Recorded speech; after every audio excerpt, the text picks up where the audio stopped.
All right. So I am very, very excited to introduce our next speaker that we have, which I've had you, John Mosley, in my palmetto school. And I'll never forget because I was completely starstruck when you came and you were speaking to our future professionals. You had just like stopped in. And I was just like, I can't believe like he just stopped in. This is the most craziest moment of my life. And my mouth like dropped to the floor listening to you speak. So I know that our salon leaders today are going to really, really get so much from this interview. So thank you, John, for joining us today.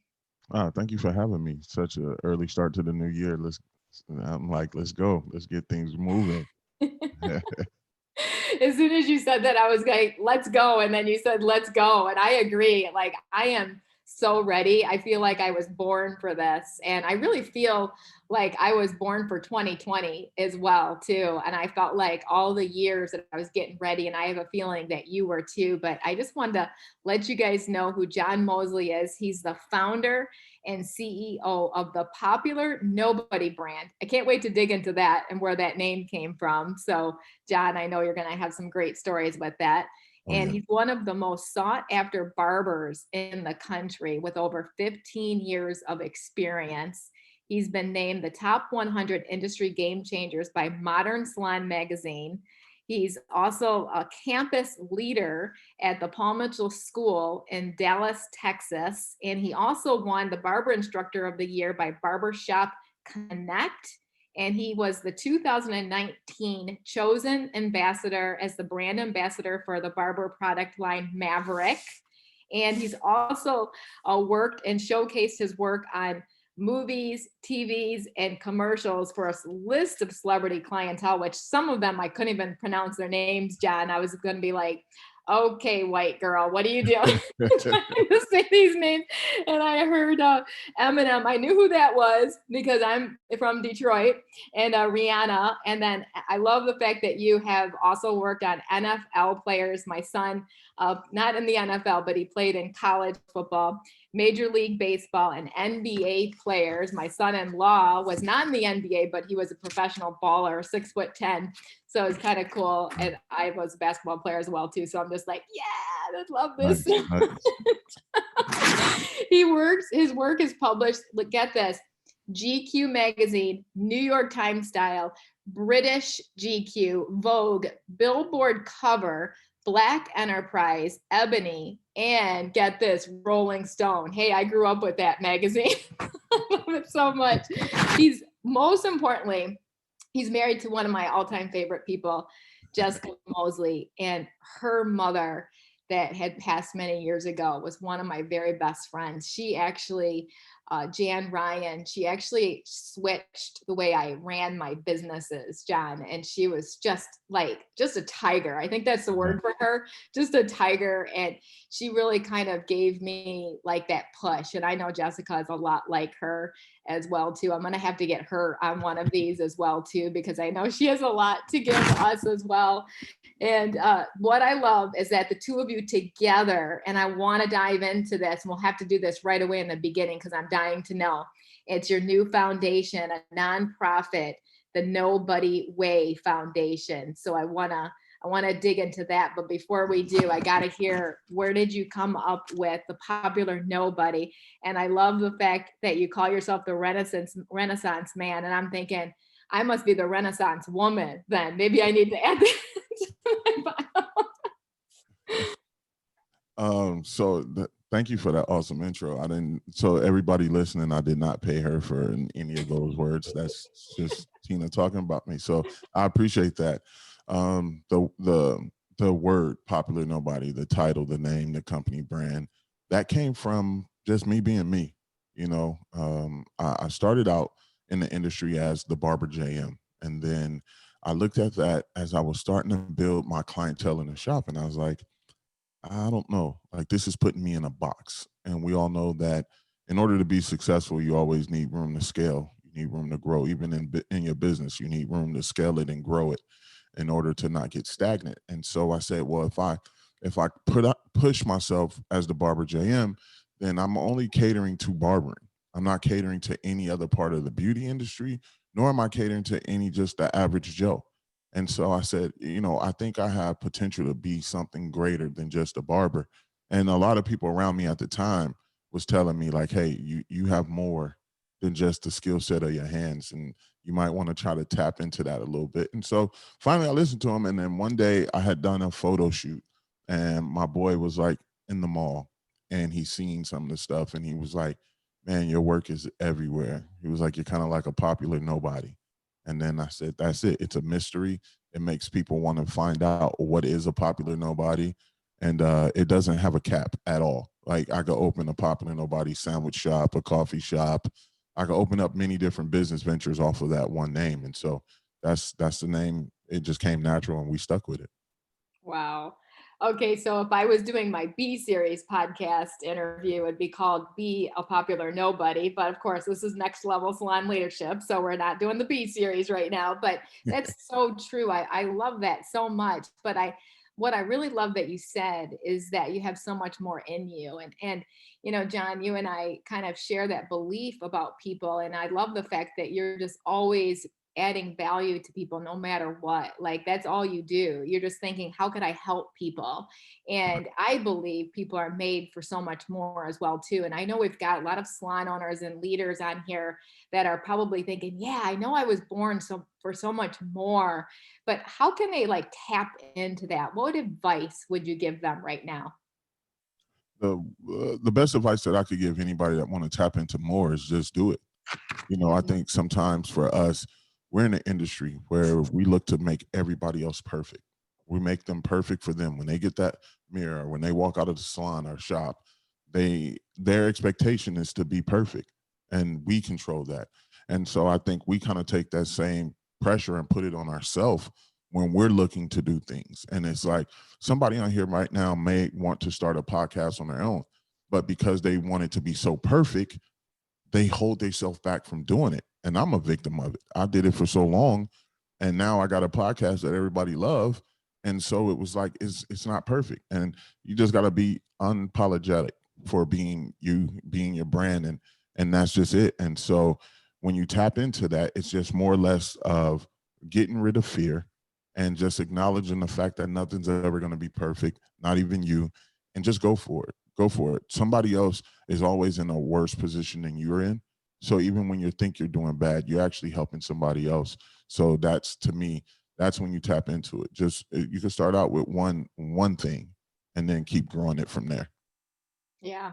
I believe that. I believe we don't have just one path. I believe we have many paths that we're supposed to take. And I love that you said just do it. And there was a time in my life, and I remember before I started my B series podcast, before I wrote my first book, that I just sat like, there's no way that I could do this. And like you said, I was just sitting in perfectionism, and now I'm all about ready, fire, aim. Let's stop aiming. Let's just stop this nonsense. But I love what you said, because you hit on something that I heard Kelly Cardenas say recently on a podcast. He said the number one excuse that hairdressers have, and I'm honestly thinking it's any human being has, is perfectionism. Well, I'm a perfectionist. The reason why I can't do, big $1,000 days behind the chair, or I can't be $1 million salon owner, right, is because I'm a perfectionist. He said that's the number one excuse. What's your experience with that, and how do you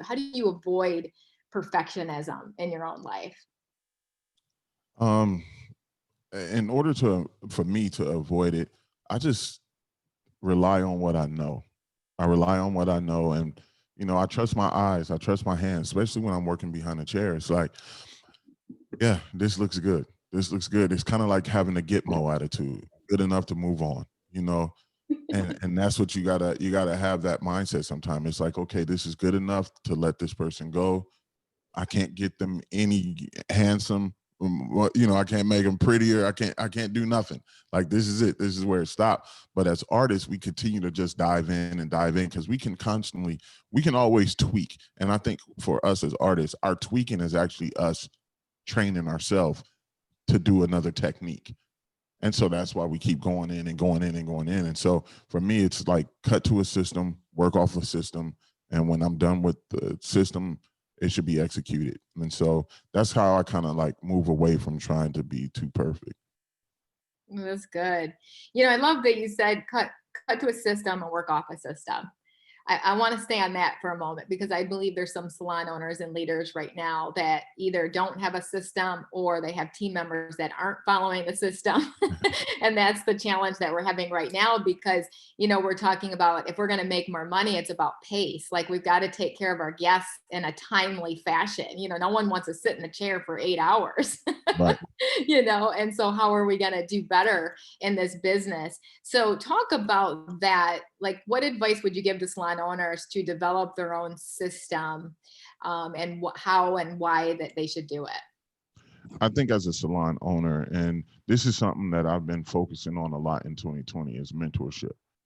Some salon owners are younger now and they don't have any mentorship. They just like, oh, I could read a book and I could figure it out. And it's like, no, you need to actually reach out to somebody who's walking back from the journey you're walking towards in order to get that help. I think the power of mentorship has completely gone out of the window because everybody want to say, I did it my own, I did it this way, I did it my way, and I did it or not necessarily my way, but I did it with no help. And it's like, no, we will never get anywhere without mentorship, guidance, and help.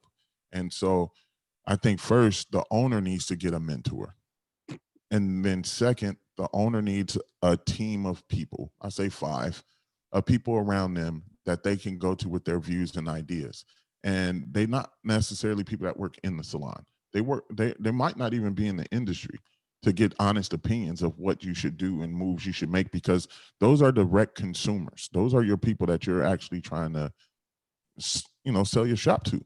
And then once you get those people in there to help you with those ideas, then you turn around and you look at your staff. Each salon owner have one staff member that is Instagram crazy, TikTok crazy, and that's the next generation. And so as an owner, you have to adapt to that. And you have to support that superstar because that's what they feel they are. So you have to support them. You have to put your arms around them, help uplift them and guide them. Because one thing I've learned in this industry is that no matter how big I get outside of my barbershop, I still need a home inside of a barbershop. And I think so many young talent now, they see how great, a lot of us make it look easy to be educators. And it's like, yo, it ain't that easy, but they think it is. And so they forget the fact of taking care of their community, the soft skills, being available for the clients that pay you every day. And so I think that's when you work as an owner to develop a system, to create the culture and develop everything that you need to develop. And in the interview process, sometimes, yeah, this person might be great for your shop in your feelings, but is your rules and regulations great for them for where they want to go? And I think sometimes as owners, we don't ask those questions in the interview process to really find out if this person is going to be great or not for us. Huh. Okay, so speaking of the elephant in the room, because you have an elephant behind you, a picture. Yeah. I think we hit on an elephant in the room. And because, Sean and I do a 6-month course, John, you may not know, but it's a 6-month business and leadership course. It's to help people to start their business or to grow their business or scale. Because I see a lot of salon owners wanting to build more than one salon, but they don't know how because they're so busy working in their business and handling all these tasks that they shouldn't be handling, right? And then Right. blaming their people because they're the ones who caused it to happen instead of empowering them. And I love that you said to support your superstars. And I think a lot of salon owners don't even know who their superstars really are, and they're not empowering them to step into that, right? And so let's talk about that because you're running a Paul Mitchell school. So, what's the disconnect between our graduates in the Paul Mitchell schools or any cosmetology school for that matter and them going into salons? And, I don't know the percentage, John, but it's quite a bit high percentage of people leaving the industry after a few years because they're kind of disenchanted by what's happening out there. I think personally, the disconnect is the cell phone. Like everybody think that your clientele comes from your cell phone, and you're absolutely positively not being 100% honest with yourself. Like your cell phone does not generate your clientele. Your cell phone gives you an opportunity. It's a tool to get potential clientele, but that doesn't guarantee it. And so I think in schools, we don't teach them enough of soft skills. If we teach them how to cater to the client, how to talk to the client, have mature conversations. Because if you're a stylist that has a mature clientele and you're only talking about what you watched on YouTube, TikTok, and those people don't want to hear that. So you're not engaging with them. You're not talking to them about the real things that's happening in life, and I feel like that's one of the biggest disconnects. So potentially this young person coming out of school will never financially make the money that they want to make because they don't know the soft skill side of the industry, and then they don't cater to that person in their chair. You still see people grabbing their cell phones and trying to do hair and post videos on Instagram, and like you're doing way too much. Pay attention to the person sitting in your chair. If you fall in love with the chair, you lose your money. If you fall in love with the client, you make all the money in the world and you sustain your business. And I think that's the tweak that we have to do as leaders in this industry is when we turn around and reach back to the next generation, we have to tell them your cell phone is a tool, but not the only tool. Reach out, talk to people, go, even if we're all wearing masks around, still smile because people can see your cheekbones move, still be engaging with people. People still want to feel good. They said we wasn't essential workers, but suicide went up and all of those different things went up. But what was one of the businesses that kept every conversation in the world going, which was the barbershop and the beauty salon. And I think if we get back to that, we will see the numbers in our industry go back to where we're used to. My mom been in the industry over 45 years, and she survived every part of pandemic, riots, 9/11, like everything, So I come from an old school background where I was able to see my mom do amazing things in this industry. And so I just kind of take that and carry it over. And that's what I feel we need to do as leaders. Yeah, okay. This is awesome. I'm so glad you brought that up because we shifted how we're opening our fourth salon this next year. We've been growing rapidly. It's been really amazing. But one of the things that I did is I shut down Tuesdays so that could be all focused on one-to-ones as well as training.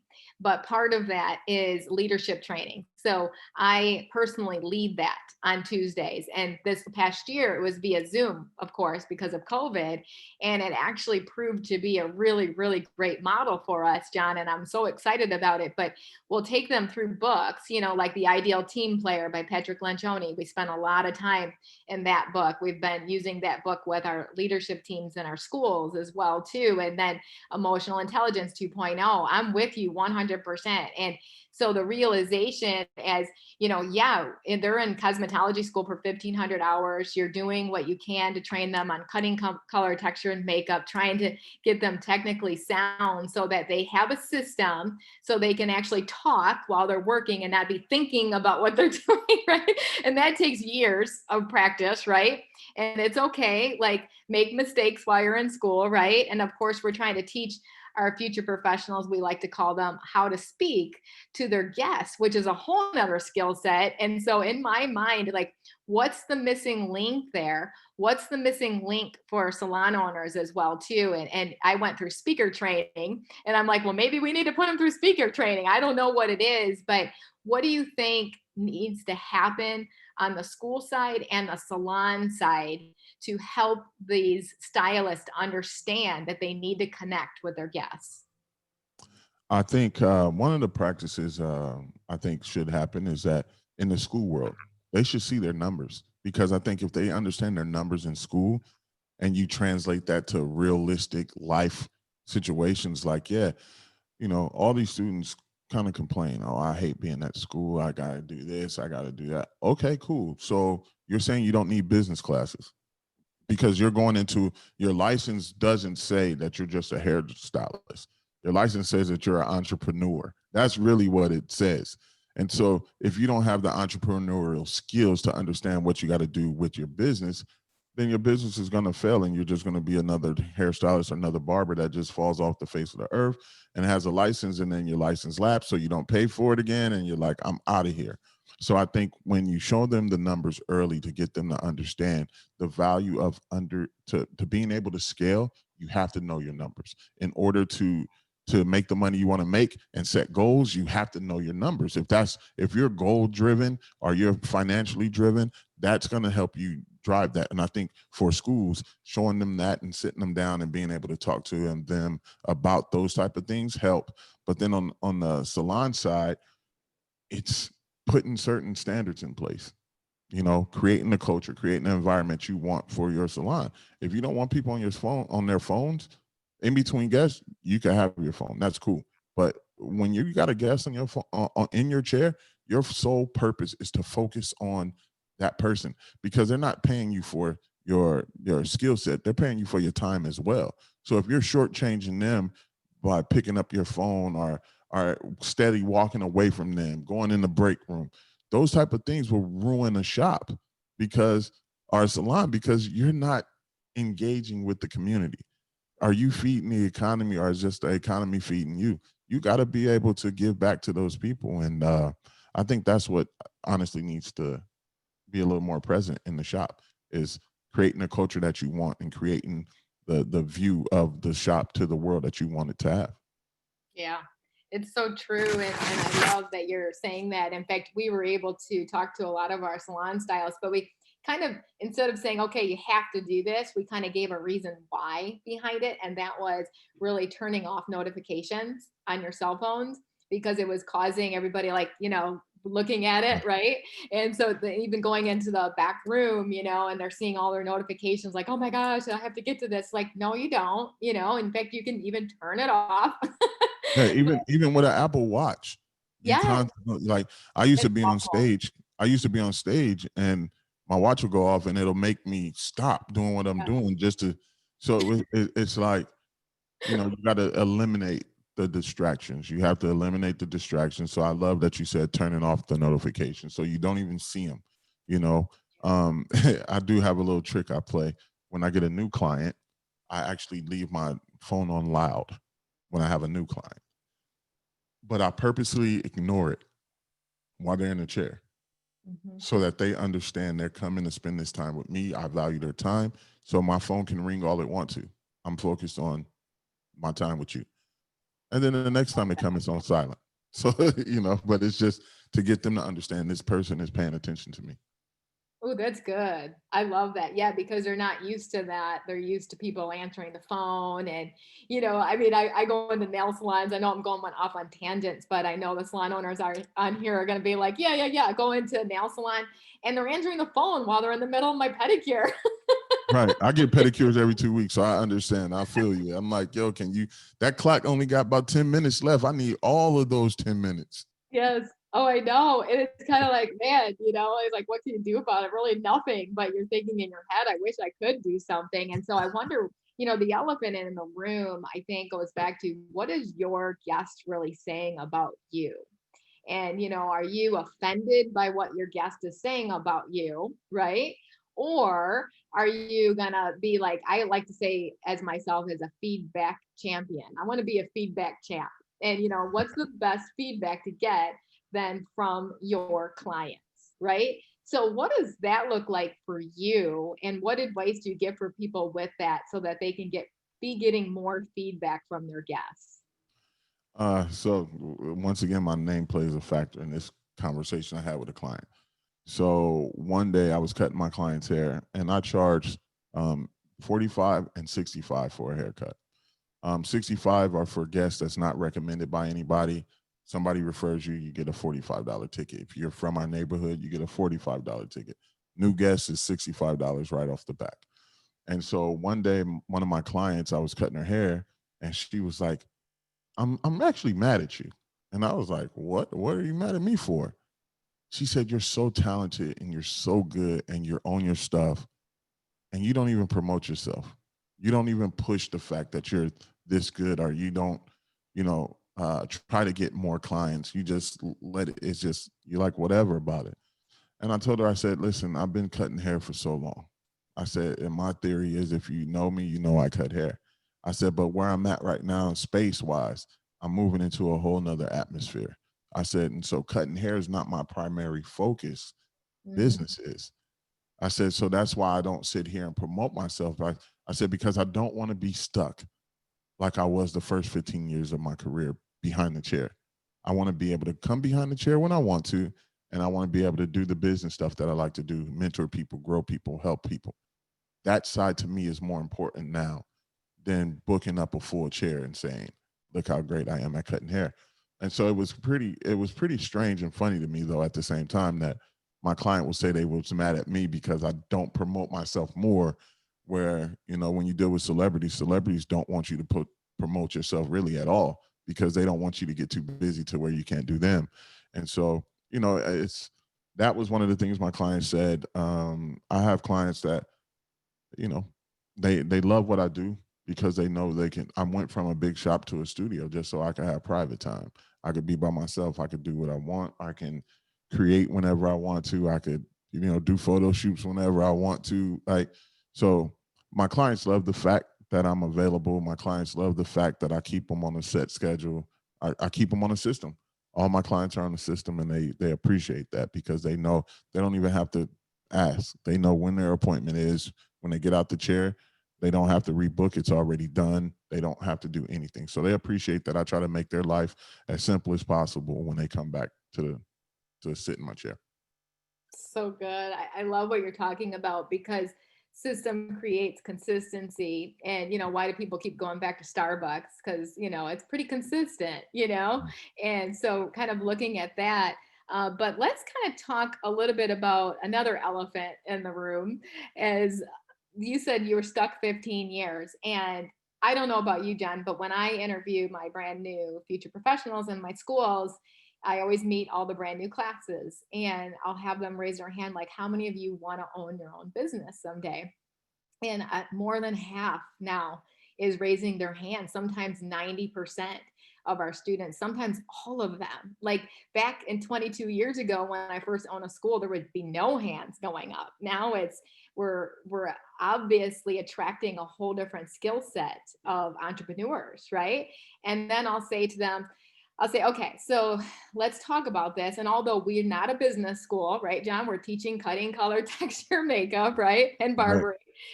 We're not a business school, but I'll just say, give them a little spiel of, okay, so do you want to be a solopreneur where you only make money when you're doing the work? Or do you want to really be an entrepreneur slash business owner where you actually make money while you're sitting on the beach? Right. And of course, they all say beach. I think I had one student that raised their hand that said, while they're doing the work, but yet that's what's happening. They'll graduate from our schools and they'll go immediately, John, immediately into a salon suite to work for themselves or work out of their house, right? And so I'm just like, oh no, what happened? Like I'm like, please, before you make any decisions, call me. And I know, John, you're the same. Like you'll mentor people and you'll help Yeah. people. Let's talk about that. What advice do you give our students in any cosmetology school? Because I know there's going to be a lot of students listening to this today. My thing is, where are you going to learn from? Who are you going to learn from? If you don't want to invest in yourself by taking mentorship classes or paying for a mentor, because I think now we're in an age where you got to pay for mentorship. Like before, certain type of mentorship is free, but other type when you're reaching out to somebody saying, "Hey, I need help with this, and then this," you should pay that person because they're actually giving you the intellectual property that they own that made them successful. So you should pay them for that. So I think that's one step. Going into a studio is great when you're an established stylist or barber. There's nothing wrong with that. But a suite is not for the weak. Mm, Once you get into that suite, you owe rent that week. Like so you don't if you don't have a clientele, why would you start your business off behind the eight ball? Instead of going into, especially if you want to uh, own, because obviously you're going into a suite, so you want to own a suite, you want to own your own space.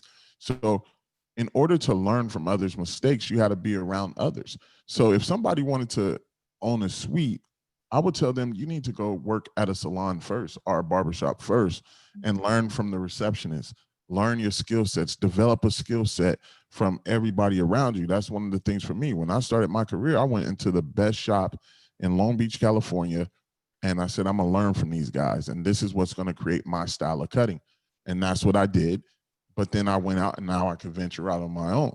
But I learned from everybody around me. So if you're a young student and you're getting into a sweet situation, if you don't want to pay for education, you might want to rethink your process. If you don't want to work hard at developing your logos and branding strategies and marketing strategies, you might want to go somewhere to develop. That's why we have the G League and we have the NBA.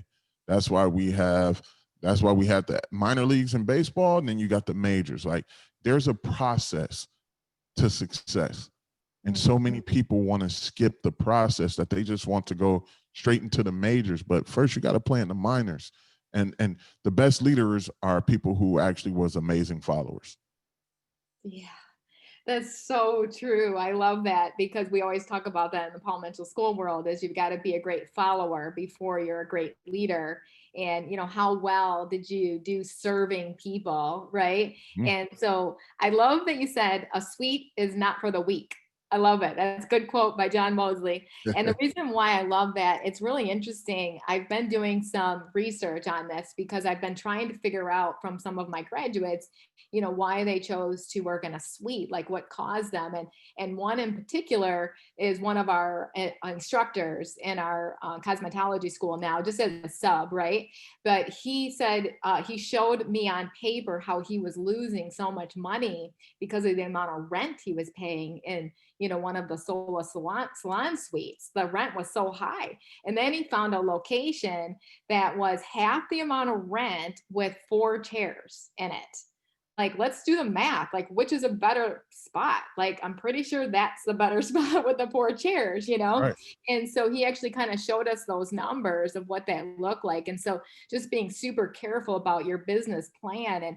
And let's talk about that elephant in the room, because I think, a lot of hairstylists say, I'm so great at hair, I think I can run a business and make more money. It's like you said, you need a coach, you need a mentor, you need to go through the process. You need to learn how to read a profit and loss statement, for God's sake. Some people don't even know what that is, Right. like, you're losing. So Um, let's talk to the student right now, because I think it's great that they want to be entrepreneurs, John, because I'm the biggest person who wants to make a way for people. Like, I want your dreams to come true. If that's your dream, I'm going to help you. But let me really help you through this process, right? But let's start with a business plan. Most people don't even start there. Right. So mhm. talk about why that's important. I saw a quote that you had on your Instagram that kind of went along with that, and it was spelled SHIT. Get it together. Because to me, I use, I'm gonna give you a couple different scenarios. I use my Instagram to just speak what's real, and if people can't respect my perspective on what's real, then obviously I'm talking to you. You know what I mean? It's like 2020 showed us to get our SHIT together. You Yeah. know, we get it together, because nothing is promised, no day is certain. I'm blessed and I'm thankful for 2020, because it allowed me to come off the road. It allowed me to be a better father, better husband. It gave me the opportunity to be the best thing that I could be for my family, and that's home. And so just looking at it, and last year January, right before all this chaos happened, a guy reached out to me via Instagram. He was a two shop owner, and he was like, "Hey, I'm reaching out to you because I just need your help." He was like, "I follow you on social media. I met you at a class, and you're the person that I need mentorship from." And I was like floored and honored. And so he paid a healthy price to get me to be, his mentor, and I signed him up for our affiliate program. And so I went down, helped create the culture in the shop. I helped him with his numbers. I helped him do everything that he needed to do. Even in 2020, with 2 months being closed at his shop, he grossed over $1 million Wow. as a barber shop owner. Wow. And when you talk to him, he credit me for all the things that I was able to mentor him and guide him through. And that's why I tell people it's so important to pay your mentors, because you're about to, like, the price that I charged him is nothing compared to the $1 million he made. Mhm. But and if he listens, it worked. So in order to be the best leader for his shop, he had to follow myself and Jessica's. You know, we beat him up a lot about what he was doing in his business, but he listened. And $1 million a year later, even 2 months off of work with COVID, like that's a great thing to be proud of, right? But then you also have uh, these students where in another situation, it was two guys. One had made over 100,000 in the shop. Another one was close to 80 to 100. But then they looked at the one guy wanted more money. The other guy was happy with where he was at. The $100,000 guy, he was great. He was like, "Yo, I'm cool. I don't need more money. I'm right where I need to be. The shop environment works for me. The business that the owner set in place works for me."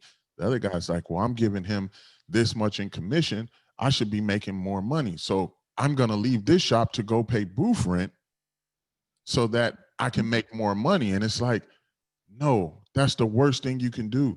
If you have an owner that's willing to work with you, don't make the mistake of going to booth rent thinking you're going to make more money, because there, once you leave commission, you jump into a booth rent situation, you're running the shop in a whole nother direction where you have to pay for so many things that the owner was already taking care of for you that you don't even realize now. And I think, soft skills, it goes back to soft skills. The $100,000 guy, he was making over $400 in tips a week. Wow. The other guy was only making $40. Mm. And what was the difference? The soft skills, not the haircut. Because the guy who actually made the $40, he actually cut hair better than the guy who made the 400. But the soft skills is where it plays a factor. So once again, if everybody running to solo suites and they're all doing like Phoenix suites or any suite, Right. that's great. But you have to be in an environment that's going to teach you how to grow yourself, your business, and then take it to the next level. That's how you scale it. Yeah. And I think also, really looking at your guests too, is that what they really want? I remember when we had a full salon walkout and majority of the salon stylists all went to suite or booth rent, right? And the guests came back because they didn't like the vibe there. They didn't want, there was no culture, there was not employee based, it was all independent contractors, and so it was a free for all. And so, let's talk about that elephant in the room, because I think we have a lot of salon owners that are panicking right now, and they're thinking, oh man, I've got to cater to my stylist because they want to go to a booth rent situation, so maybe I'll do a hybrid situation, where part of it's employee based, the other part is, salon rental. And I haven't seen it work yet. Maybe you have, but the challenge that I see with it, it's going to be like a bunch of shifts in culture. Like, kind of think of it in your family. You hear about challenges with, step kids and your kids, so now you've got to, combine that culture together. It's going to take some work, to make it happen, but you can't force your independent contractors to obey your rules, right? So that's a really tough situation that you're dealing with at that point. So what's your thoughts on that, or advice to leaders? To all the leaders listening and all the future leaders listening, understand something. You set the culture that the clients want to come to.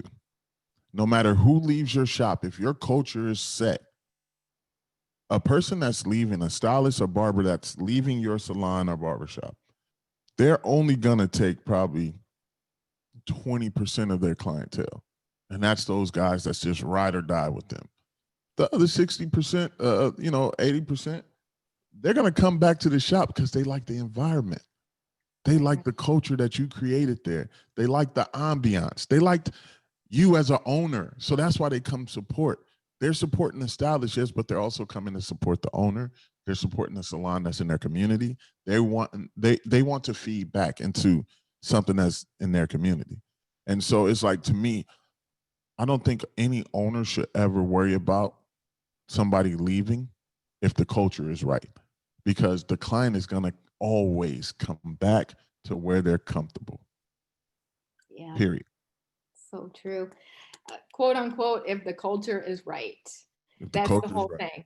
And so, like, let's talk about that because that's what, Sean and I work on with salon owners is their culture. That's the foundation of everything because most salon owners just kind of have a culture that happens by chance, not by design. So they don't sit down and write out like this is my desire of what we want. And it took us a while. We had that salon walkout and thank God it woke me up to say I don't have anything in writing. I've got to put all this in writing. And so I prayed a lot about it and just sat down and said, okay, this is it. This is the culture that we want to build. And these are the type of people that we're going to attract, who's attracted to this culture. Right. And that took care of our hiring challenges, right? Because most salons right now are panicking because they don't have enough stylists working for them right now because a lot of them have left the industry after COVID, right? A lot of Right. places have had to shut down, and I'm watching. In particular, I'm coaching a lot of salon owners right now from New Jersey and New York.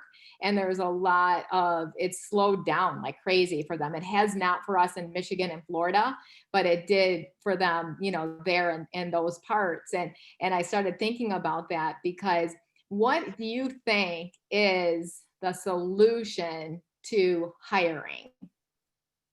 I think a work interview is kind of like so because it's like a first date. Yeah.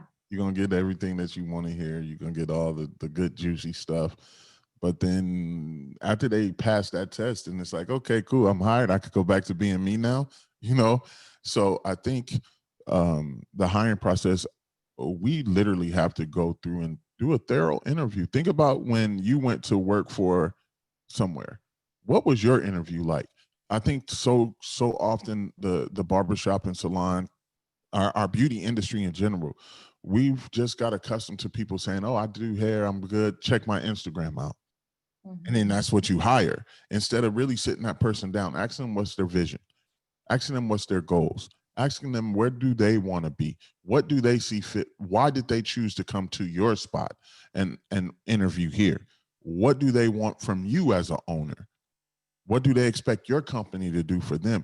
Give a good thorough interview. I think we got away from that in our industry. We don't sit people down and really talk to them. We look at their Instagram and say, "Oh, this person can really do hair." And then as an owner, you're like, that's a real nice blonde. So I can make a lot of money off of her because she could do really good blondes." And it's like, no, if that person, if you don't know who you're hiring, if you don't really understand where they want to go, that might not be the place for them, but it's the place for you, for them, because it's going to benefit you. So give a thorough interview, sit down, put them on probation, give them a 60, 30, 60, 90 conversation, and really just dive into why interviews are important. And it's because you find out where this person really want to be in life. And you could then be the best leader for them so that they'll never leave you as well. Yeah, 100%. Oh my gosh, I think you totally hit the nail on the head. And, we have a system set up that it's 3 to 5 shadow interviews. So I don't even do any of the hiring at all, John, now because everyone knows what to look for. And the reason why I love your quote, it's always remain a popular nobody while staying humble and hungry. And I love that because the three qualities that we hire is humble, hungry, and smart, meaning self-smart, meaning they know their strengths and they also know their weaknesses as well too. And so that's what we're kind of looking for. And then our leaders will sit down and say, hey, I don't really see a lot of hunger in this person. Like, do we really want to work with them? Like, are we going to be able to deal with this? Right. And so kind of talk a little bit about that. Like, how does a salon owner kind of come up with their own qualities? I know for us, I've been sitting down with my salon leaders and I said, I think some of our qualities might be changing because I've been listening to some things that you guys have been saying about some of the bad hires that we've had. And so let's kind of talk about these because what are some of our never again hiring moments that we want to talk about through this process? But how do you coach a salon leader or a barber leader to hire? Like, how do you teach them to, as far as what qualities they need to look for? I just did this New Year's Day with someone. I tell them to, bring that person in for an interview. Have your managers in the interview with them Yeah. because you get accountability conversation going. Yeah. Then once you do that, you're able to sit back and you can look around and dive in and really truly. And now you're getting questions that you might not have thought about that somebody else in the interview was going to think about as well. And then when you turn around, it's you want to make sure. I think the biggest thing is just making sure that you have a clear cut vision Yeah. of where that person wants to be and what they want to be and where they want to be in a year, 3 years, and 5 years. Because if you don't, that person, you could be a stopping, you could be a bus stop. That person could just be on the bus to get off once you get them to a level, and then they just take off and run with everything you taught them. And then they'll bash you and say that you were a bad leader, bad owner, bad this, bad that. But really, y'all just didn't have the proper conversation about figuring out and filling each other out.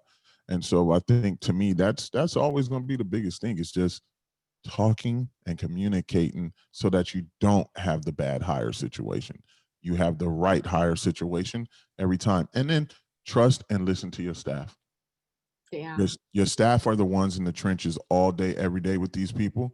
So if you got a five shadow working days and your staff come back to you and say 3 out of the 5 days they were spot on, 2 days they were kind of rough, now you got to be an owner and say, okay, do we show sympathy or do we show empathy? Go in asking questions, what happened, what's wrong, figure out what happened in those 2 days. We all have life, we all have unexpected things that happen. Some people don't talk.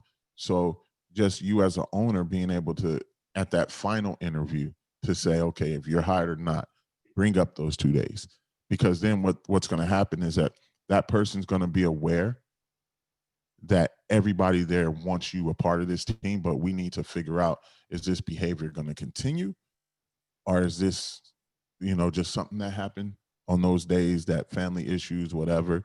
And I think if more owners, more leaders show empathy and go in and start that process more, we'll see difference as well.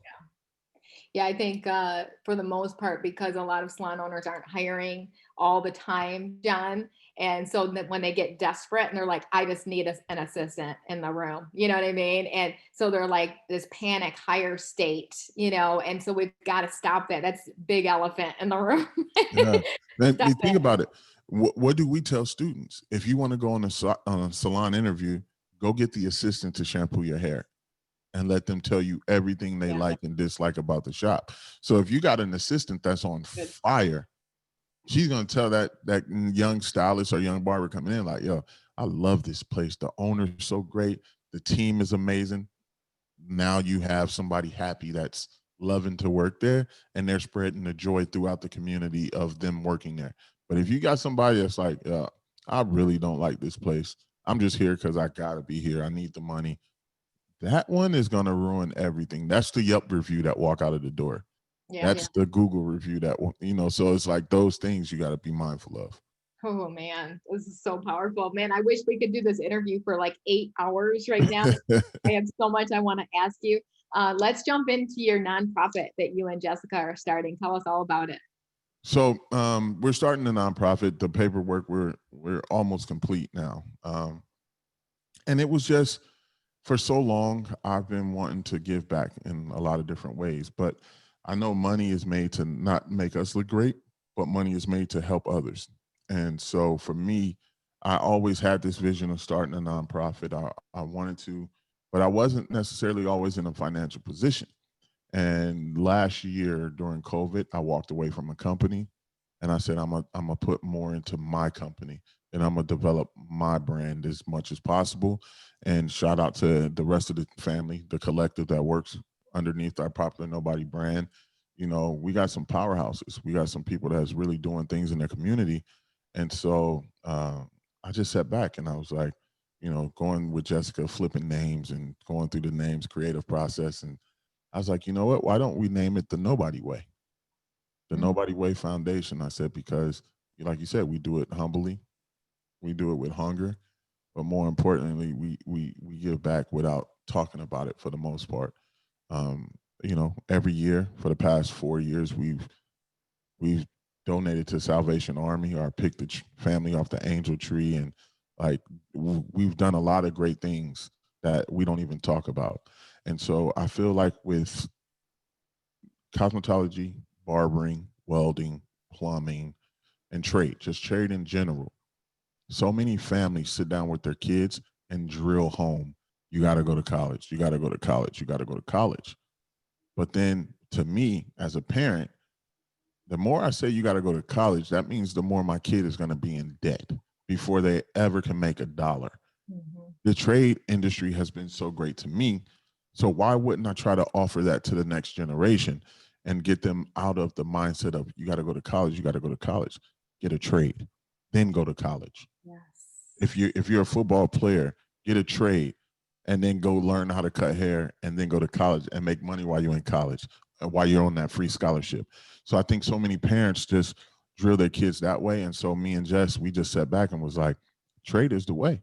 Let's give back and let's put kids through school. Let's help fight, for their tuition money. Let's put our money up to help support them. And so that's where we're headed. We're headed in that direction. And that's why we started the foundation. And I just can't wait for what 2021 is going to bring when that paperwork is finally in my hand, that it's all completed, and we can do what we continue to do now. We just keep doing it, just on a larger scale.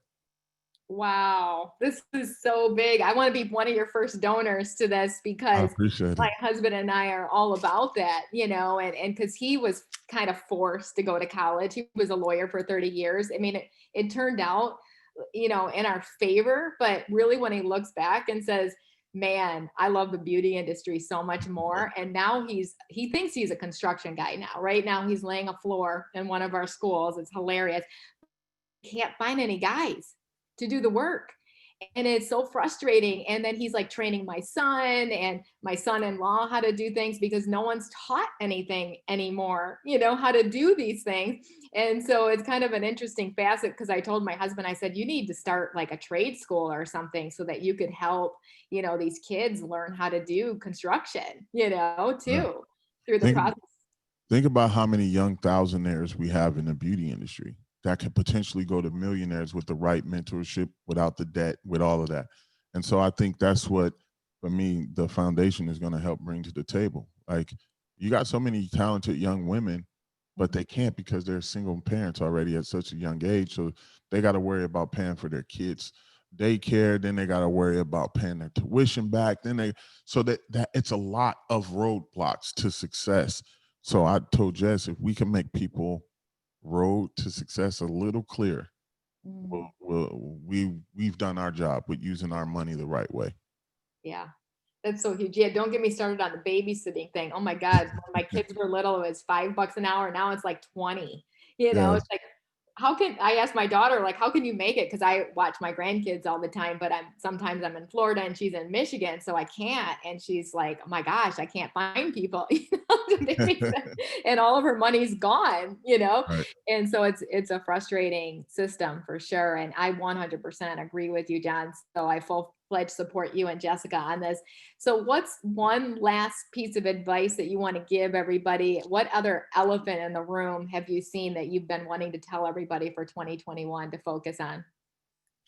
Um, Really, the focus for 2021 is just continue to work on yourself. Continue to build yourself. No matter if you're in a salon, no matter if you think you know it all, you don't. So don't even act like you know it all. Just be thankful that you got a wolf pack around you that will help guide you when you don't know something. Don't be ashamed to ask for help either. I think a lot of failure come because people are ashamed to ask for help. So don't be afraid to ask for help. Continue to grow. Continue to grow who you are as a person. Continue to grow your business. Continue to pour into other people. I think we have gotten away from pouring into others where we should, and so continue to pour into others, uplift each other, and support each other. I think that's the biggest thing. Use your money wisely, save your money wisely, and just, you know, be the best you can be, honestly. Yeah, I love that so much. And I've been vowing for that for 2021 to be everybody's biggest cheerleader. Like, whatever your goal is, I want to be your biggest cheerleader. And Uh, so I love that you said that and pour into others where you should.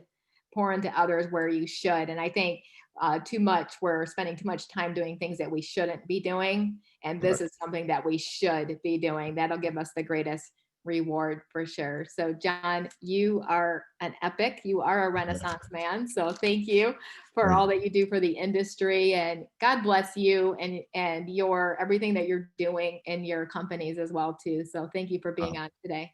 I appreciate it. And for everybody listening, and please go to the website, thepopularnobody.com. We have a huge year education calendar that's dropping in a week or so with uh, a lot of the team members, a lot of the collective. So we're doing everything from business, photography, cut and color, texture, just giving people more classes, wig making, like everything that anybody want to learn in our industry. I offer my mentorship packages for salon owners, for students, for anybody just in life. It's not just a beauty brand; it's a lifestyle brand. Popular Nobody is a lifestyle, and so that's what we're pouring out to the world. So please make sure to check that out on the internet, www.thepopularnobody.com. We will put that in the show notes, www.popularnobody.com. And I know we're going to be reaching out to you to gain some extra knowledge from you as well, too, John. So I I would love it. appreciate you so I much. appreciate you. Thank you for Thank having you. me. Thank you. Thank you. Thank you. All right. Take care. Thanks for joining us, everyone, live today, too. All right. Bye bye. Bye bye.